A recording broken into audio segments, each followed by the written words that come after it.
In this tutorial, I'm going to teach you how to paint a Tuscan landscape.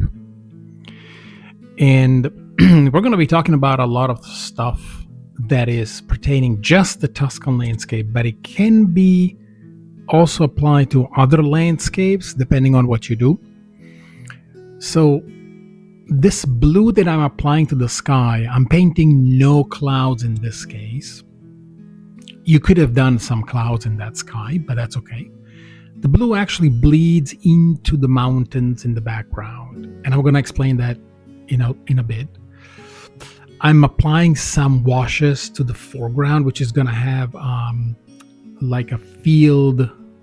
It's a yellow field, so it's been already picked probably. And I'm applying some green on top of that blue in the background, which makes that green a little bit softer and even more colder as far as color goes, because that's exactly what we want. We want colors that are farther away to be a little bit more transparent and going towards the blue. Anything that's far away will go towards will resemble more of a bluish color, even if it's actually colored red. If you put it far away in the background, it's going to assume a bluish kind of reflections from everywhere. So I'm applying some more green here, and as you can see, I wanted to emphasize the empty areas here. So there are some full areas, and this is typical of the Tuscan landscape. So there are some full areas like the little church on the left and the farmhouse on the right, and then the pine trees and the tall cypress trees. Those are full areas. But in every Tuscan landscape, there is also going to be a lot of empty areas, which is typically the fields or the mountains. And you can definitely see those empty areas here. But if you look at a postcard from Tuscany that just depicts the landscape is going to have a high contrast in between these two areas.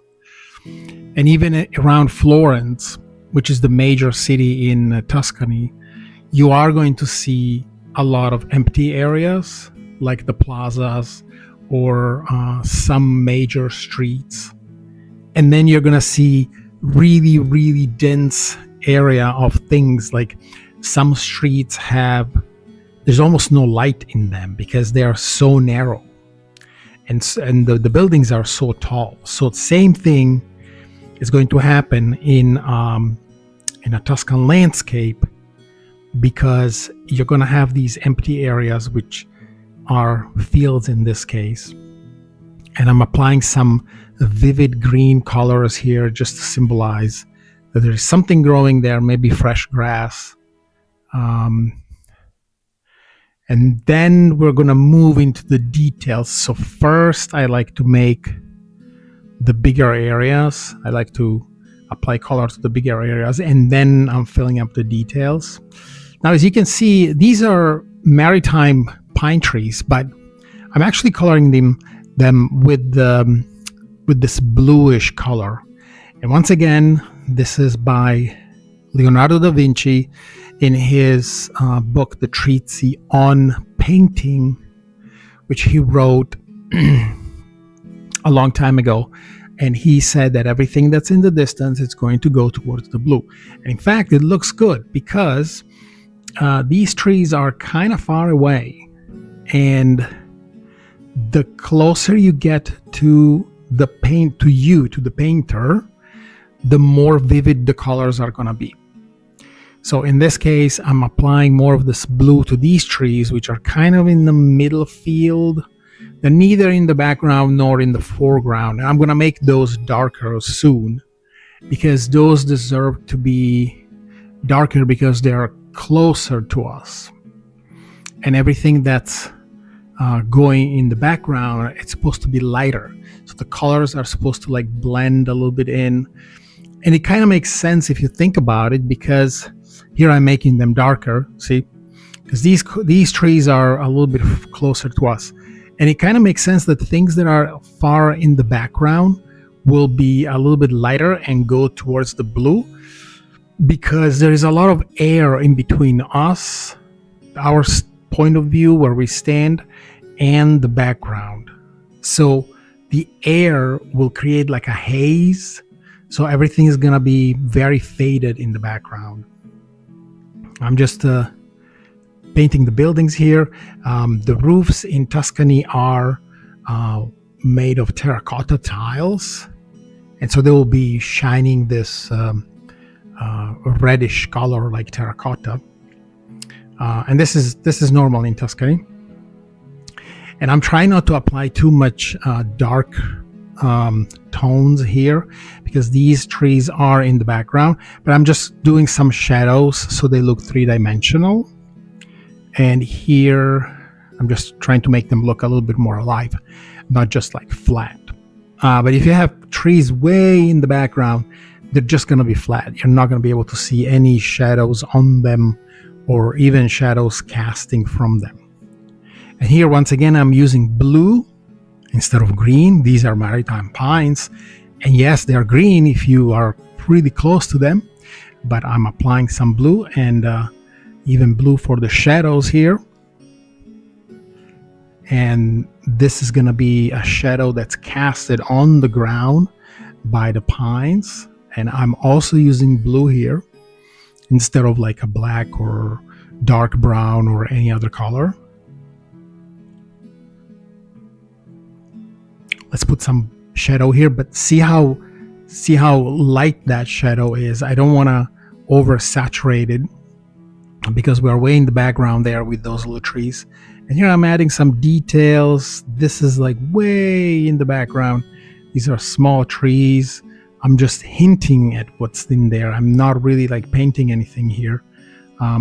It's a trick basically to just hint at things instead of painting things. So this is vegetation, and it's in the background, so it's going to be kind of bluish. And the other thing I wanted to point out here, which I already said before, is that the yellow is extremely bright, and I'm applying some more darker colors here to these trees, because that piece of landscape is the closest to us. So it's going to be the darkest. And so that yellow and that green of the grass in the foreground, those are going to be extremely vivid colors because they're close to us. And I like to do this because not only you can create perception of depth with for example, perspective, but you can also create it with tonal colors. So if the colors are more vivid, it clearly means that they're closer to us. Okay, so you can use like vivid colors, like really bright yellow, like in this case, or bright green, as you can see there, and you can definitely make it look like it's closer to us. I'm applying some more shadows here. I'm very cautious here because I don't want to make it too dark over there, because once again we are on a third level. First level being the yellow closest to us. The second level is the little church on the left with the pine, with the trees, the cypress trees, and the third level is the farm, which is farther away. I should have gone a little bit lighter on the farm, but it's okay. It's fine right now. And I'm applying some shadows underneath the roof, so that's where the sun shines on the roof, and then it casts a shadow right underneath. As you can see, those trees that we put way in the background, the blue on the mountain, those trees are really nice now. Now that they dried up, they really looked like part of the mountain, and that's exactly what I wanted. And I'm just applying some textures to the field, which is going to feel like something went into the field and tried to, maybe it's a plow, maybe it's something, but the field appears extremely nice and yellow. Next time maybe I'll do some sunflowers, probably, because that's gonna be really nice. They would really stick out here. And yeah, this kind of looks like a plowed field, ready to put something in. And this color is typical in Tuscany. You can really see these fields, they're yellow, because typically it's a color that's called terra di Siena, and it's like umber.